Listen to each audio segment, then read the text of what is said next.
Yochepet Shavuot Tov y Hag Sameach, Hag Hanukkah Sameach, a todos los que nos siguen por medio de la red de Facebook. Hoy entonces tocó la parashá Miketz, que significa al finalizar. Estamos hoy en la casa de los pastores Alvarado Sánchez y pues es un momento de regocijo poder compartir juntos, y desde acá sale la palabra este fin de semana. La palabra Miketz, la pastora Marielsi está cumpliendo año también.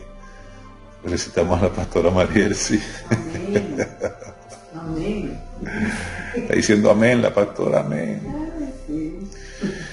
Bueno, la palabra Miketz entonces significa al finalizar, ¿ok?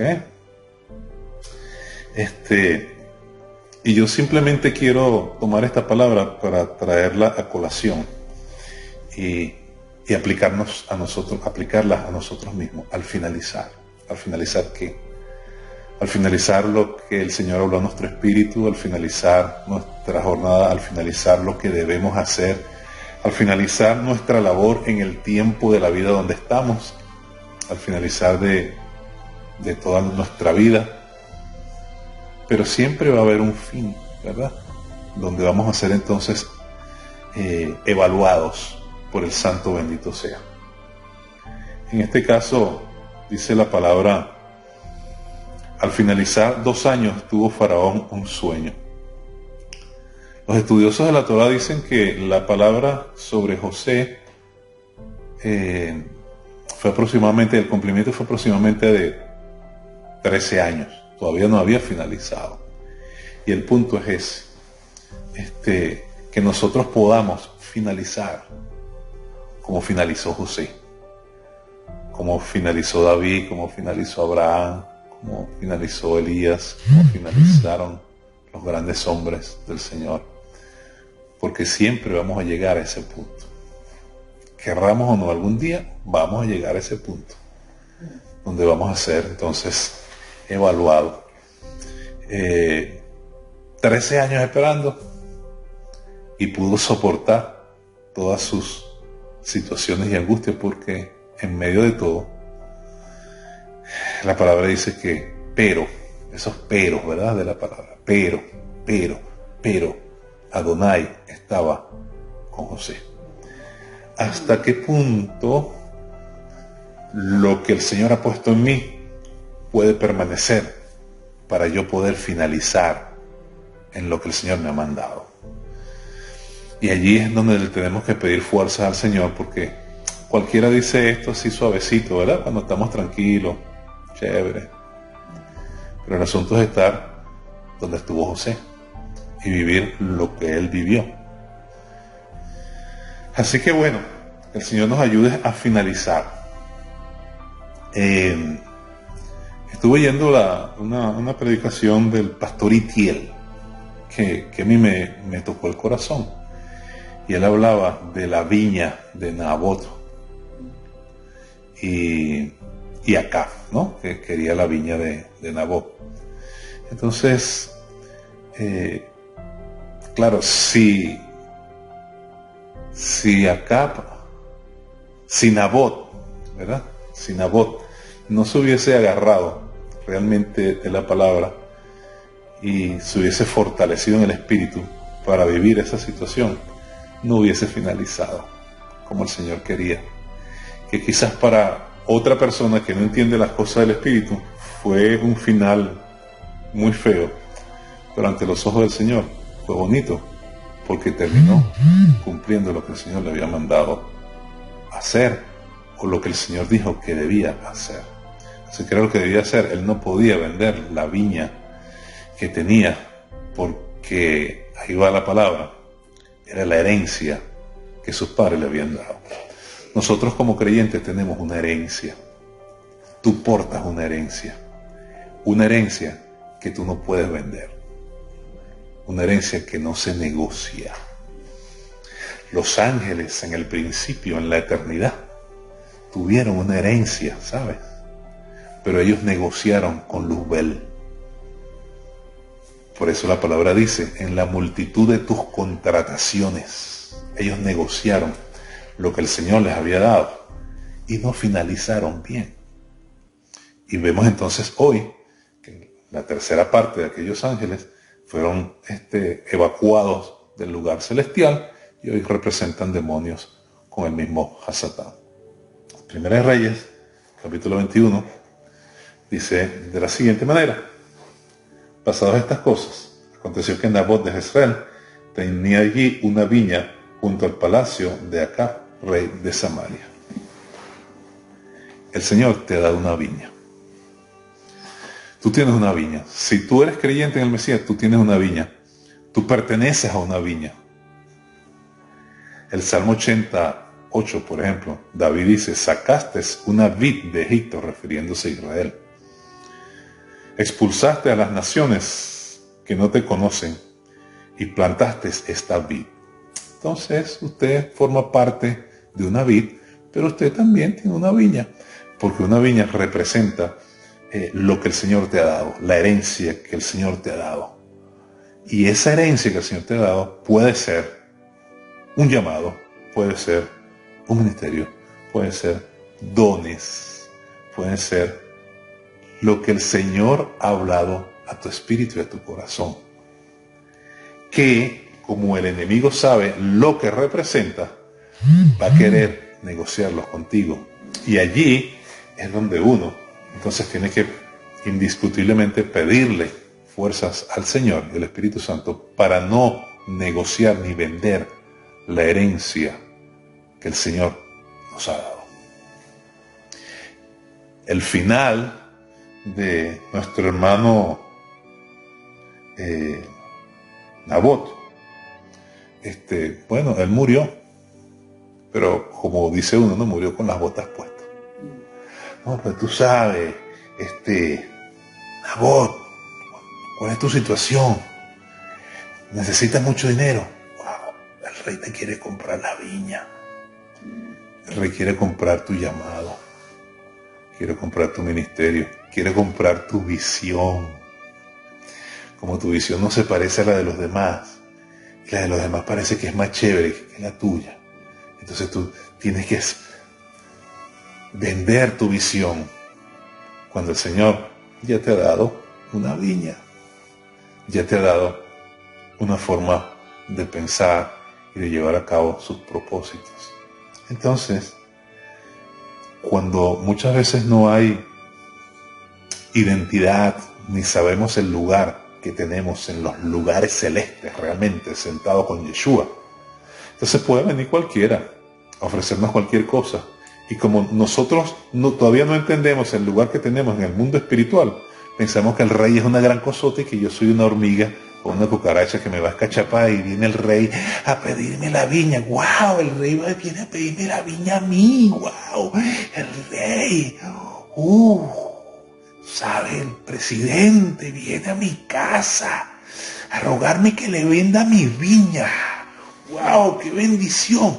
Y no te das cuenta que tras de todo eso es el enemigo que quiere robarte tu herencia. La herencia que el Señor te ha dado. La herencia que le ha dado a tu generación, a tus padres, a los que están antes de ti y a los que vendrán después de ti. Entonces, no importando las condiciones de Acab, porque Acab a lo mejor era una persona humilde, era un campesino sin un nivel intelectual posiblemente, ¿verdad?, elevado. Entonces, wow, a sorprenderse porque el rey, el poderoso, el rey, el principal de aquel lugar viene a mi casa a decirle que yo le venda. Cualquiera entonces saldría corriendo, sí, rey. Pero ¿qué más le ofrece el rey? Le dice así: dame tu viña para un huerto de legumbres. Lo que el Señor te ha dado a ti, escucha, es para ti, no es para otro.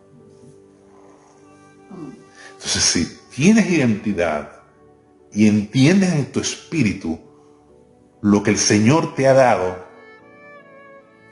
la visión que te ha dado y cómo debes caminar, tú no lo vas a cambiar, porque tú sabes que esa es la herencia que el Señor te ha dado. Y vienes entonces, dame tu viña para un huerto de legumbres, porque está cercana a mi casa, y yo te daré por ella otra viña mejor. Oído el tambor.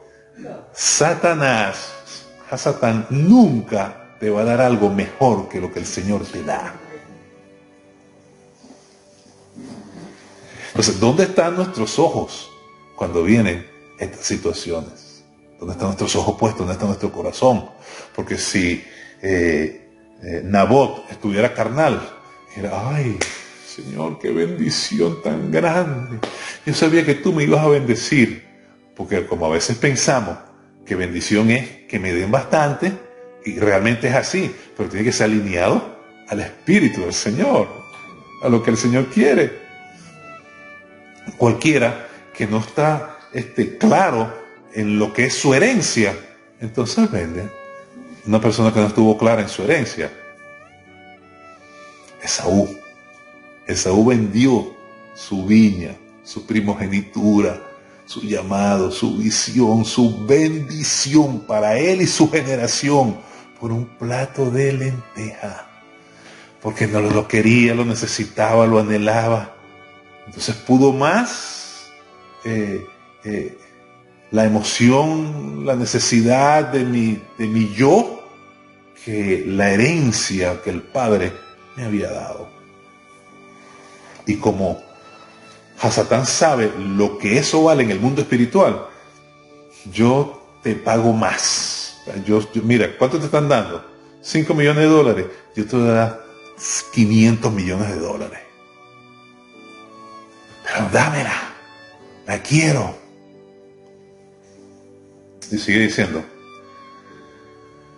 y daré otra viña mejor que esta, y si mejor te pareciere, te pagaré su valor en dinero. Nabot le respondió a Acab. Escuche, Nabot le respondió al sistema.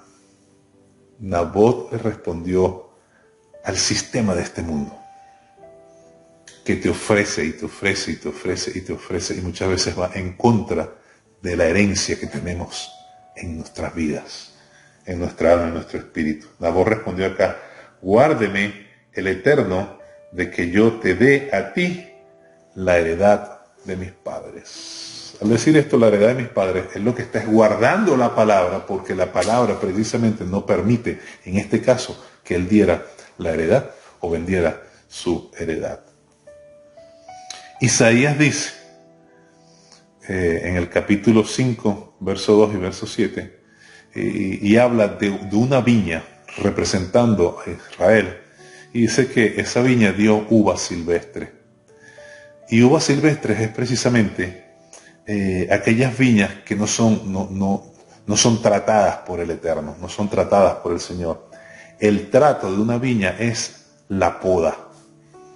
Y la poda precisamente viene en medio de dificultades, pero que te ayudan porque tú ves la gloria del Señor y creces y das fruto y más fruto. Y por eso Juan capítulo 15 dice, cuando habla de la viña del Señor, yo soy la vid verdadera, mi Padre es el labrador, todo pámpano que no da fruto en mí será cortado y echado al fuego. Y habla de dar fruto y habla de ser podados. Es mejor tener una viña y ser podado y llegar al final que ser vencido precisamente por el anhelo que tengamos equivocado y pensar que estamos haciendo una gran labor o una gran decisión. El caso de Hanukkah, por ejemplo, ahora quiero entonces comparar, quiero ilustrar esto con Hanukkah, es lo mismo. Israel se duerme. El lugar secreto es violado. El lugar secreto, el lugar santísimo, la semana pasada hablábamos de eso. Hoy está en nosotros. En aquel entonces había un templo. El lugar secreto entonces es violado. Extranjeros lo invaden y lo toman. Antíoco Epifanes, el representante de aquel imperio griego. Lo que vio Daniel, capítulo 7, cuando vio los imperios representados. Le decían también Antíoco el loco. Como nosotros ya sabemos, ¿verdad? Toman un cerdo, un puerco y lo sacrifican en el lugar santísimo. Abominación desoladora. Toman la estatua de Zeus y la ponen en el lugar santo. ¿Por qué pasa esto? Precisamente porque hubo descuido, y cuando nosotros nos descuidamos, entonces viene el enemigo, porque no estuvimos atentos y entonces cedimos nuestra viña, porque pensamos que el mundo nos ama, pensamos que el mundo nos quiere mucho, pensamos que el sistema quiere lo mejor para nosotros. El que quiere lo mejor para nosotros se llama Adonai de los ejércitos. Él fue el que envió a su hijo Yeshua para que muriera por ti y por mí y darnos un lugar de honra y estar sentados con él en lugares celestes. Entonces, la situación es la misma. ¿Por qué muchas veces el creyente vende la viña? Porque se paga. Entonces, tus sentidos espirituales ya no están fuertes y no puedes entender ni palpar. Falta luz. Y a falta de luz, entonces, no hay discernimiento, sino confusión. Entonces, la situación de Israel, digo esto porque estamos celebrando también entonces la fiesta de Hanukkah, era algo así. Y volver entonces a tomar la viña, volver entonces a tener esa palabra y vivir por esa palabra costó años de guerra, donde hubo muertes y donde hubo derramamientos de sangre. Y gracias al Señor, que por allá el sacerdote Matatías, la familia, etcétera, etcétera, se levantan, ¿verdad?, contra los lineamientos precisamente de un imperio que está en contra de la Torá, hasta volver a rescatar el lugar santísimo. Y cuando entran al lugar santísimo, que había sido ya tomado, y eso tiene su nombre, cuando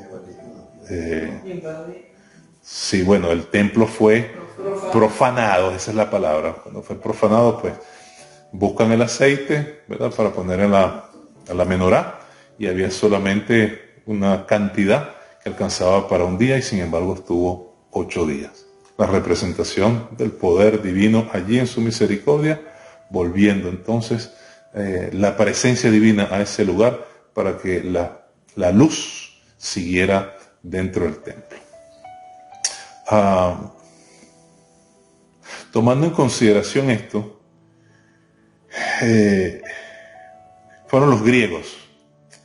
Y cuando nosotros vemos los griegos, que eran los que estaban en contra del pueblo de Israel antes de venir Yeshua, son derrotados por los romanos y sigue Roma. Cuando nosotros vemos el libro de Daniel, nos habla de los imperios, nos habla de Egipto, de Asiria, Babilonia, Medo-Persa, Grecia y Roma. Y quiero entonces finalizar por esto, porque yo pienso que nuestro marido, que es el Señor, nos está llamando y nos está pidiendo consagración. Y Yeshua a una mujer samaritana visita, y la escritura comienza diciendo, es necesario que pase por Samaria. Si nosotros analizamos esta figura de esta mujer samaritana, quiero ilustrarlo así, porque antes lo ilustraba en una sola faceta, pero quiero ilustrarlo en 2 facetas. Y esto tiene que ver con la vid, con la viña que el Señor nos ha dado, que tenemos que cuidarla. Lo que el Señor ha puesto en nosotros, la heredad que ha puesto en nosotros en nuestra vida. Y es el hecho entonces que Yeshua entonces dice, es necesario pasar por Samaria. Yo creo que en este tiempo profético, Yeshua está pasando por Samaria. Y simbólicamente Samaria es usted y soy yo. Y le voy a explicar por qué. O representa esas 2 tendencias. Una tendencia que viene de Israel y una tendencia que viene de las naciones. Porque precisamente los samaritanos, según la tradición, eran descendientes de Manasés y Efraín. Bueno, Manasés y Efraín, ¿dónde están? Israel, representa Israel. Representan las tribus. Pero también ellos, al dividirse entonces Israel en norte y sur, los del norte se paganizan primero y los asirios entonces los toman y se ligan con ellos. De esa liga vienen entonces los samaritanos. Entonces, yo podría decir que una samaritana simbólicamente representa raíz de Israel, pero también raíz gentil, porque los asirios eran gentiles y al unirse con ellos de ahí vienen los samaritanos. Entonces hay una mujer que tiene de los dos, que tiene de las naciones y que tiene de Israel. Y ese lo podríamos muchas veces simbolizar como parte del cuerpo del Mesías, donde hay de las naciones, donde hay de Israel. Pero Yeshua primero va a una hora donde salen, bueno, lo hemos dicho en otras oportunidades, salen las vírgenes, sale esta mujer a la hora en que salen a buscar agua, etcétera, etcétera, y Yeshua comienza entonces la conversación con esta mujer. Y vamos a ir entonces a Juan capítulo 4. Porque es necesario pasar por Samaria. A veces nosotros, por ser judíos, creemos que estamos muy puros. Y yo le voy a decir algo. En el judaísmo mesiánico también hay paganismo y tenemos que tener cuidado. Y le digo esto con todo respeto, con toda seriedad. Y por favor entiéndame lo que quiero decirle y tengamos un corazón humilde. Porque muchas veces pensamos que los demás son paganos. Pero, sin embargo, la Torah dice, por ejemplo, que celebremos una fiesta por 7 días y la celebramos por 8. Entonces yo pregunto, ¿cuál es tu Señor y cuál es tu marido? Porque si la Torah que la escribió mi marido, si la Torah viva, que es Yeshua, que es la palabra, me dice celebra la fiesta por 7 días y tú la celebras por 8, entonces mi pregunta es, ¿cuál es tu marido? Si la palabra me dice, me habla de los mandamientos y estamos entonces empeñados en cumplir mandamientos de hombres y lo queremos poner por encima de los mandamientos de la Torah, entonces uno dice, ¿cuál es tu marido? Pero entonces decimos, no, los demás están en un paganismo, tienen que venir a Israel. Y es verdad, todos tenemos que venir a Israel. Por eso es que quiero simbolizar a la mujer samaritana como parte de Israel y parte de las naciones. Porque yo creo que en estos tiempos finales el Señor está haciendo un llamado a Israel y a las naciones. O sea, ¿quién es nuestro marido? Porque un marido, ¿qué es? Un marido en hebreo se dice Baali. Baal es alguien a quien la mujer se somete. Es decir, la mujer se somete a su marido y el marido, Baali, se somete a su Señor, que es Yeshua. No sé si me estoy metiendo en un paquete con esto, pero ¿cómo un marido va a pedir sometimiento de su esposa si él no se somete a su autoridad? En el tribunal celestial eso no tiene legalidad. Porque para tú tener autoridad, tú tienes que someterte. Y eso fue lo que le dijo el centurión a Yeshua. Yo sé lo que es autoridad. Porque yo estoy sometido a una autoridad y yo les digo, van, y ven y vienen, etcétera, etcétera. Entonces, la mujer se somete a su marido y el marido se somete al Señor. Cuando la palabra dice que será para su marido su deseo será para su marido, no es que, tengo un deseo de comerme un mondongo, mi amor, hazme un mondongo. Estoy ahí sentado con la barriga pelada y la mujer dándole tetero, lavando, cocinando, planchando, sube, baja, haciéndote el mondongo, porque es que el deseo de ella es para mí. No es que tu deseo tiene que ser para mí, entonces como yo quiero mondongo, tiene que serme mondongo. No se refiere a eso. Es el deseo que el Señor ha puesto en el hombre. Porque Eva no lo quiso aceptar. Entonces le está diciendo, el Señor le está corrigiendo, tu deseo va a ser para tu marido.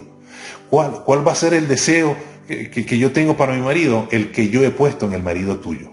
Entonces quiere decir que la mujer se va a someter al hombre, así como el hombre se somete a Yeshua. Bueno, no sé por qué me metí en este paquete, no sé por qué dije esto, porque estamos en Hanukkah, pero esa es la verdad. Bueno, lo cierto es que Yeshua entonces va a aquel lugar y empieza la conversación con aquella mujer.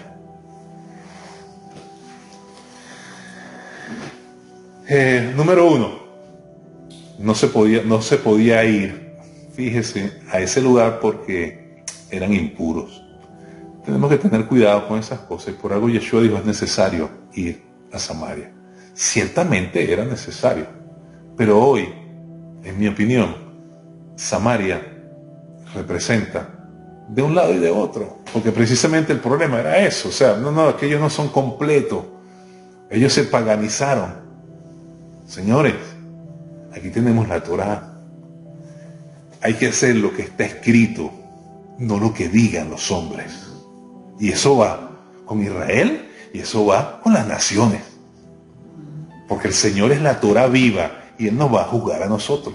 Nosotros no tenemos que estar bajo lineamientos de hombres que están en contra de los mandamientos de la Torá. O sea, ¿cómo yo voy a celebrar algo que el Señor no me ha mandado a celebrar?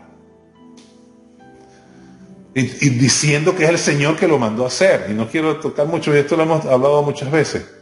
Y las naciones del mundo, ¿cómo vas a celebrar algo que el Señor no te mandó a celebrar? Y diciendo que es el Señor que te lo mandó a hacer. Entonces eso es todo, que tenemos que tener oído al tambor, porque Yeshua nos está visitando. Y poco a poco las cosas se van a poner tan agudas, pero tan agudas, tan recias, que, Señor, es el que permanezca en la Torá. Ese es el que va a tener vida eterna. Porque ya estamos viendo tantas cosas extrañas. Ya parece ser que el creyente genuino es gafo. Y entonces el rolo de vivo, mentiroso, tracalero, que no tiene, ese es un creyente fuerte en el espíritu. O sea, pues, una cosa loca. Ya parece que estamos como en aquellos tiempos, que a lo bueno le decimos malo y a lo malo le decimos bueno. Entonces, que el Señor nos ayude. Es necesario pasar por Samaria. Y por eso Yeshua entonces tiene que arreglar las cosas con aquella mujer y a decirle lo del lugar. Y yo creo que es una de las pocas veces, no sé, que Yeshua dice, cuando le pregunta: ¿eres tú el Mesías? Yo soy el que habla contigo. ¡Wow! Yo soy el que habla contigo. Nuestros padres nos dijeron, bueno, pero no se lo quiero adelantar. Yeshua entonces hace algo que no era común, y va precisamente a una mujer. Escúcheme, porque esta es la conclusión de lo que yo quiero decirle en esta fiesta de Hanukkah. Porque Hanukkah, la celebración de Hanukkah, es precisamente la pureza de la Torá en contra de un paganismo. Pero por favor, no me vengas a hablar de pureza de Torá metiéndome 800.000 tacanos de hombres, y muchas de ellas inventadas y opuestas a la Torá, porque volvemos entonces a Marcos capítulo 6. Vosotros ponen la tradición por encima de la ley de Moisés. Y por favor, no me santifiquen las fiestas que no son bíblicas. Tú me puedes hablar lo que tú quieras, pero tampoco son del Señor. No están escritas. Sino que son costumbre de hombres por un lado y costumbre de hombres por otro lado. Entonces no somos nosotros nada más que estábamos apartados. ¿Qué dice la Torá? ¿Y qué estoy haciendo? Hey, ¿cuándo celebras tú? Bueno, celebro tal día. ¿Y cuántos días? Bueno, la Torá dice 7. No, 7 no. Porque nuestros sabios dijeron que eran 8. Porque tú sabes que son 8 días porque... o sea, ¿qué es lo que pasa? ¿Son 7 o son 8? Te estoy dando un solo ejemplo. Entonces tú tomas una posición así. Entonces, pero ¿qué judaísmo es el de Drey? ¿Qué judaísmo, verdad? Porque todo el mundo celebra 8, pero él celebra 7. Entonces yo pregunto, ¿quién es tu marido? Y créame, yo no digo esto porque yo soy super Drey. Hay muchos que son mejores que yo. Y yo se lo he dicho y se lo vuelvo a repetir. Porque no se trata de que yo sea súper el correcto, el que, no, yo tengo muchos defectos. Y a veces, bueno, ya no le digo, ¿verdad? Como al principio. Pero yo sé que hay muchos mejores que yo, muchos todo que yo, pues. Pero el Señor le plació a Drey. Y a veces a mí se me olvidan las cosas, ¿sabes? Y a veces estoy predicando y se me va la broma y viene otra vez, o digo cosas que que me confundo diciéndole, oye, me equivoqué aquí. Yo después lo digo, oye, me equivoqué aquí, oye, me equivoqué allá. Y a lo mejor usted también, ¿verdad? Dirá, oye, se equivocó, yo lo hago mejor. Bueno, sí, es lo mejor. Pero es que Él me llamó a mí. Me dio una herencia cuando nadie creía en mí. Entonces, yo creo que el mensaje hoy es para unos y para otros. Para unos y para otros. O sea, las naciones no deben de estar celebrando lo que el Señor no dice que celebres. Y los judíos no deben estar celebrando lo que el Señor no dice que celebres. Nuestro marido es la palabra. Yeshua es la palabra viva. Por eso es que Yeshua va a aquella mujer y después que habla con ella, y después que hablan del agua y de aquello, del pozo, de eso, y dame, el Señor le dice, llama a tu marido. Yo no tengo marido. Y Yeshua le dice, verdad has dicho, no tienes marido, porque 5 has tenido y el que ahora tienes tampoco es tu marido. Y aquí voy y hago la conexión con Hanukkah. Entonces, ¿cuáles son esos maridos?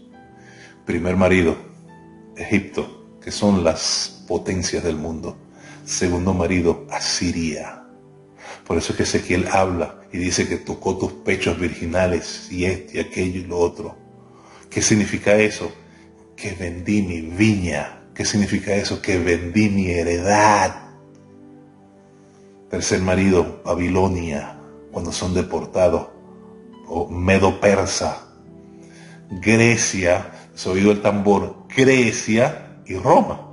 Ahora, Grecia, cuando estaba el marido, Grecia, ¿verdad? Es precisamente cuando hay esta situación de Hanukkah. Estaba el imperio, estaba Antíoco, etcétera, etcétera, estaba una influencia, y ellos se dan cuenta, wow, necesitamos nuestro marido, la cobertura de nuestro marido. Nos hemos apartado, nos hemos alejado, y es cuando comienza esa batalla hasta que recuperan el lugar santísimo nuevamente. Pero cuando cae entonces este imperio de Grecia, viene Roma. Yo les voy a decir algo. Roma sigue siendo imperio. Y es lo que habla el libro de Daniel. Entonces usted dirá, no, pero es que Roma, el imperio de Roma cayó cuando vinieron los bárbaros, etcétera, y sigue la historia, los godos, los visigodos, aquello, lo otro, está. Pero en el fondo sigue mandando Roma. Históricamente los emperadores le dieron el poder político y el poder religioso, se lo dieron al papado. Eso está escrito en la historia. Entonces ahora los papas tienen ese poder. ¿Por qué usted cree que los presidentes tienen que ir al Vaticano? Sobre todo los de las potencias mundiales. Yo quisiera decir algo, pero no lo voy a decir. Pero lo que sí quiero decirle es que mi hermana Keila dice, amén, amén, no lo voy a decir. Lo que quiero decirle es que Roma sigue mandando. Y ante la influencia de Roma, entonces yo tengo que ver si sigo con mi marido o mi marido es Roma. Y Yeshua le dice a la samaritana, 5 maridos has tenido. Tuviste a Egipto, a Siria, Babilonia, Medo-Persia y Grecia. Y el que ahora tienes, que es Roma, tampoco es tu marido. Entonces, cuando yo me someto a un sistema que está en contra de la Torá, si yo me someto a eso, ese sistema es mi marido. Cuando yo me someto a la Torá, entonces la Torá es mi marido, que es Yeshua. Ahora, la mayoría de las takanot, hablo de judaísmo, que se escribieron en contra de la Torá, bueno, fue a partir de la muerte de Yeshua en adelante. ¿Y quién es el imperio? Roma. Y el que ahora tienes tampoco es tu marido. Bueno, ¿qué pasó con la iglesia? Se separan de Israel, toman costumbres paganas y se someten a un sistema que tampoco es la Torá. Entonces, La palabra es para dos pueblos porque viene el Mesías y el Mesías nos quiere limpios para heredar la vida eterna. Isaías 54:5 dice: tu marido es tu hacedor, Adonai de los ejércitos es su nombre. Y Oseas capítulo 2 verso 16 dice: te desposaré. Oh, te desposaré porque tú eres mi novia, eres mi esposa. Yo soy tu marido, entonces yo te voy a desposar. ¿Sabes por qué? Porque entonces vamos a estar íntegramente cumpliendo lo que la Torá dice, no lo que los hombres digan de un lado y de otro. No es de un solo lado nada más, son de los dos lados. Si somos sinceros con nosotros mismos. ¿Qué es lo que dice la Torá y qué es lo que yo estoy haciendo? Que hay que cumplir, hay que cumplir, hay que cumplir y hay que hacer. Bueno, sí, hay que cumplir y hay que hacer lo que la Torá dice. Quiero dejarlo hasta aquí.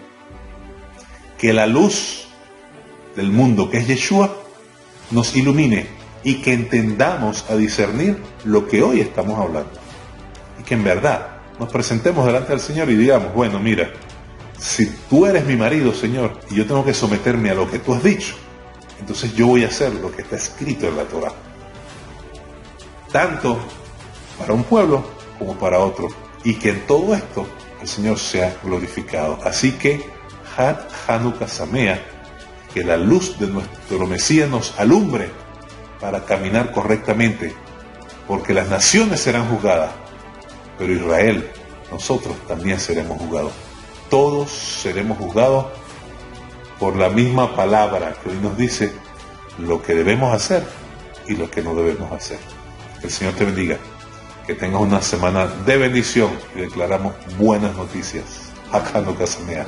Shalom.